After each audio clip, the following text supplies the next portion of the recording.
Alright, let's talk gimbals. This is the Storm 32 3-axis gimbal.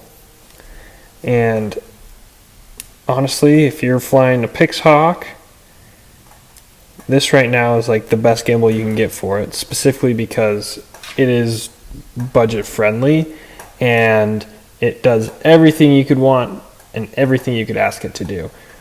I run mine on an external battery. That's not the same battery as what I use for my motors.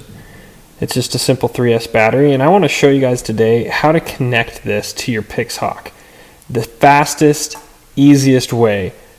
Some of you who follow me know that I recently just got a jumper T16, and in this video I want to show you how to connect this Storm 32 gimbal to your Pixhawk and be able to control it with your T16.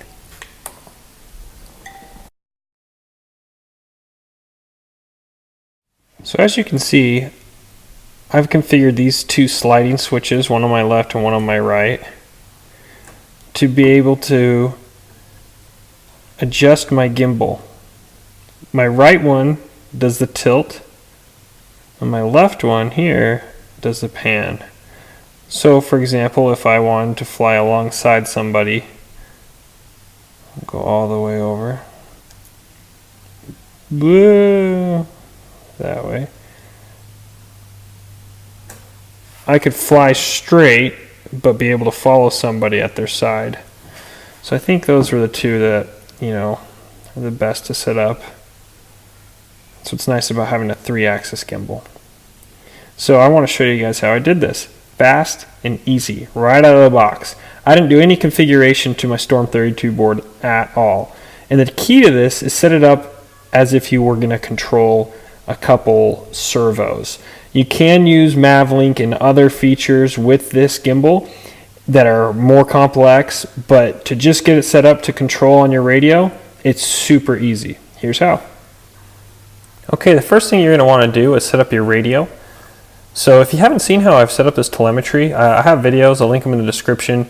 This is a really cool feature with Pixhawk and Mavlink and a Lewis script called Yapu, I think is what it's called. Anyway, I'll leave a link on how I did this, but for our purposes, we need to go set up. Just go to your main model, whatever one you want to use here. Oh, we're on the right model. Mode. So we want to page over to your mixer. Right there. So on your mixer, you're going to go ahead and you need to set up 2 channels for RS and LS. And you notice here I've named them Gim Tilt and Gim Pan. So that's my gimbal tilt, my gimbal pan. And I set this up on channel 9 and channel 10. I have 16 channels. I'm using the FreeSky X8R with S-Bus, so I have plenty of channels to work with. You're going to have to use, different channels if you don't have that amount of channels. But that is just going to depend on what you have. So when you go into these, it's pretty simple. You just set it up on RS. So when you go to hit the source, you can just toggle. So if I were to toggle this, it would change it. You can just toggle your top right, and it'll automatically change it to the one you want. And you can click, and that's edited, and you don't need to change any other settings. That's it. So you can return out of that, and obviously you can name it whatever you want. And then you do the same thing with channel 10. And that's it. That's all you need to do to get your radio ready. What we need to do to get this set up and working with the Pixhawk is connect the servo leads. So on the side here, you can see I've got 2 wires that run to the Pixhawk. On the bottom you have 5 different options. So the second option is going to be your tilt, and the fourth option is going to be your pan. And the way I've connected it, I just have it running up top here for demonstration purposes.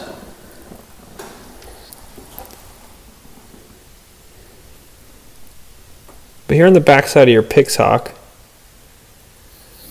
you can see my 4 different ESC connections, and I have them dotted 1, 2, 3, and 4. And then right next to that, you're going to have 2 more output channels, or 4 more output channels that I'm not using. Now, if you have a hexacopter, you can always use the aux out.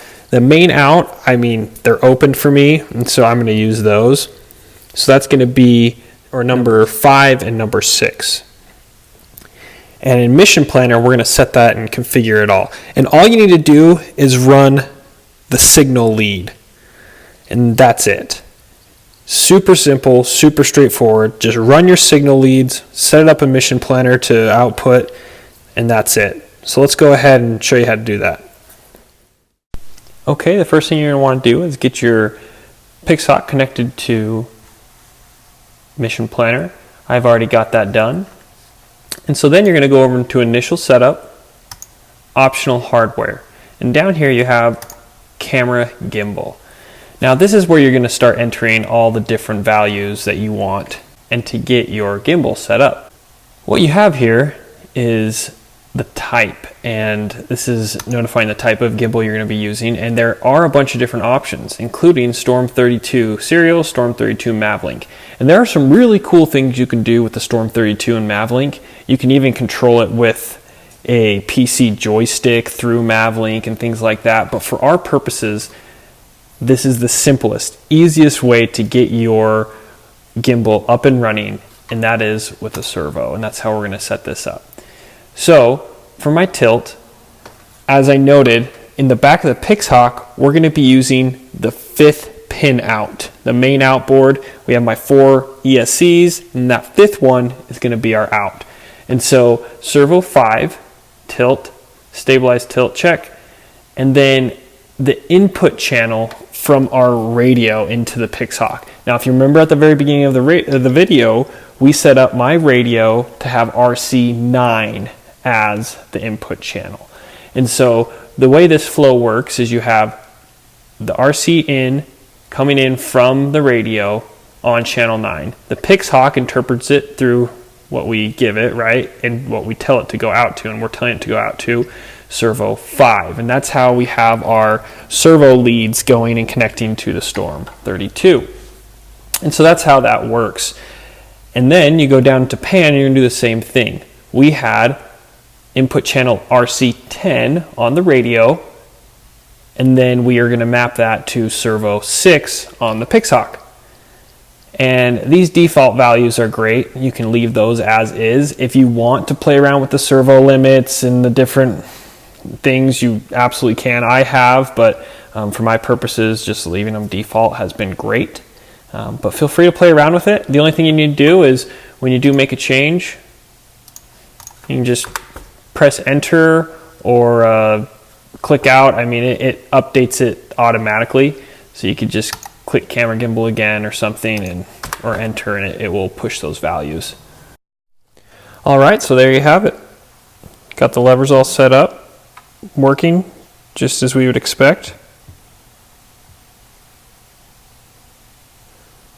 Mission Planner makes it really easy to set this all up. And so if this video has helped you at all, please be sure to like and subscribe if you're interested in this content. And I'll be sure to put out more videos, little tips and tricks to help you get going on your Pixhawk, Storm 32, and many other quadcopter, multi-rotor type videos.